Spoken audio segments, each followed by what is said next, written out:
Hello दोस्तों, आशा है कि सभी लोग अच्छे होंगे। मैं आज के वीडियो में आपके साथ हूं ईमान हसन मामून। वीडियो दिलचस्प और मजेदार होने वाला है। पूरा वीडियो देखें, बेल्ट बांध लो, क्योंकि आज हम एक्सप्लोर करेंगे इंडिया का अद्भुत सफर, प्राचीन अजूबों से लेकर टेक सुपर पावर बनने तक का। तैयार हो जाओ एक ऐसी कहानी के लिए जो पानी पूरी की प्लेट से भी ज्यादा चटपटी और बॉलीवुड ब्लॉकबस्टर से भी ज्यादा एंटरटेनिंग है। इंडिया एक ऐसी धरती जो समय से भी पुरानी है। यहाँ हिस्ट्री, कल्चर और परंपराएं इतनी हैं कि कानों से बाहर निकल रही हैं। हिमालय के ऊंचे ऊंचे पहाड़ों से लेकर गोवा के खूबसूरत बीच तक हमारा देश भाषाओं, धर्मों और खानों का एक अनोखा मेल है। हमने जीरो का आविष्कार किया, दुनिया को योगा दिया और तो और सिकंदर महान को भी मसालों के बारे में कुछ चीजें सिखाई। लेकिन रुकिए जनाब, कहानी यहीं खत्म नहीं होती। इंडिया सिर्फ अपने अतीत के लिए फेमस नहीं है।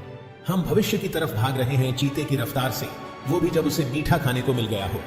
हम बात कर रहे हैं रॉकेट्स, सैटेलाइट्स, सॉफ्टवेयर जायंट्स और एक डिजिटल क्रांति की जो पूरी दुनिया को बदल रही है।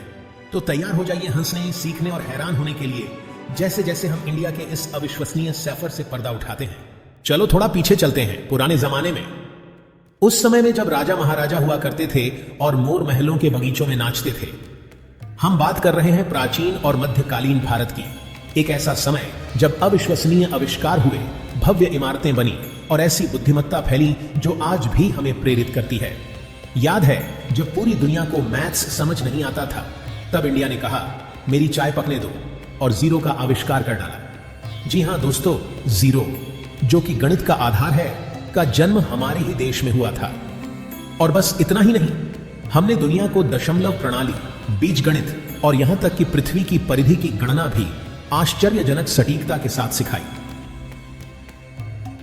लेकिन सिर्फ गिनती और हिसाब किताब ही नहीं था, हमें आराम करना और मन की शांति पाना भी आता था।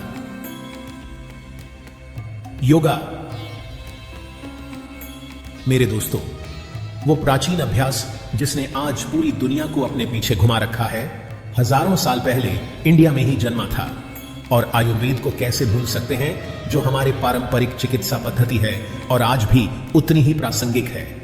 पहाड़ों को काट कर बनाए गए भव्य मंदिरों से लेकर मुगल वास्तुकला की जटिल नक्काशी तक इंडिया का अतीत अजूबों का खजाना है। तो अगली बार जब आप योगा करें या कोई गणित का सवाल हल करें, तो मसालों की इस धरती और दुनिया को दिए गए उसके अविश्वसनीय योगदान को याद जरूर करना। अब जरा आगे बढ़ते हैं। उस समय में जब इंडिया दुर्भाग्य से ब्रिटिश साम्राज्य के ताज का सबसे चमकता हुआ हीरा बन गया। अंग्रेजों का राज, जैसा कि वे इसे कहते थे, लगभग 200 साल तक चला। और मान लीजिए कि यह कोई पिकनिक मनाने जैसा समय नहीं था। लेकिन कहते हैं ना, जब हालात मुश्किल होते हैं तो बहादुर लोग और भी मजबूत हो जाते हैं। और इंडिया ने भी यही किया। हमने अपनी आजादी के लिए संघर्ष किया और इस लड़ाई का नेतृत्व किया किसी और ने नहीं बल्कि खुद महात्मा गांधी ने, वो शख्स जो अहिंसा के अपने संदेश से पत्थर दिलों को भी पिघला सकते थे। गांधी जी, जैसा कि उन्हें प्यार से बुलाया जाता था, ने हमें सत्याग्रह, सत्य और अहिंसा की ताकत सिखाई। उन्होंने पूरी दुनिया को दिखाया कि क्रांति जीतने के लिए बंदूकों और बमों की जरूरत नहीं होती, बस साहस, दृढ़ संकल्प और अटूट इच्छा शक्ति की जरूरत होती है। और आखिरकार 15 अगस्त 1947 को इंडिया एक नई सुबह के साथ जागा, आजादी की सुबह।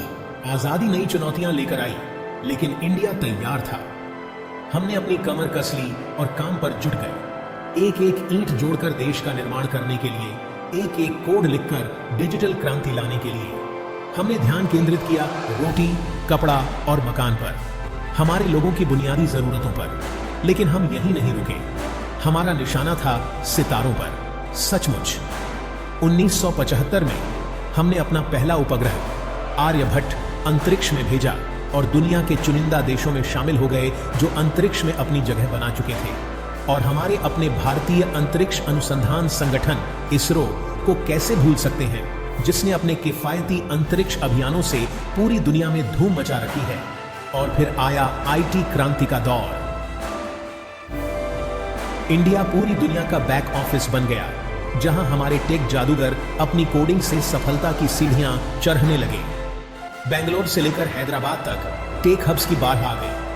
अब हम सिर्फ सपेरे और हाथियों का देश नहीं रहे, अब हम सॉफ्टवेयर इंजीनियरों, उद्यमियों और नवाचारियों का देश बन चुके थे।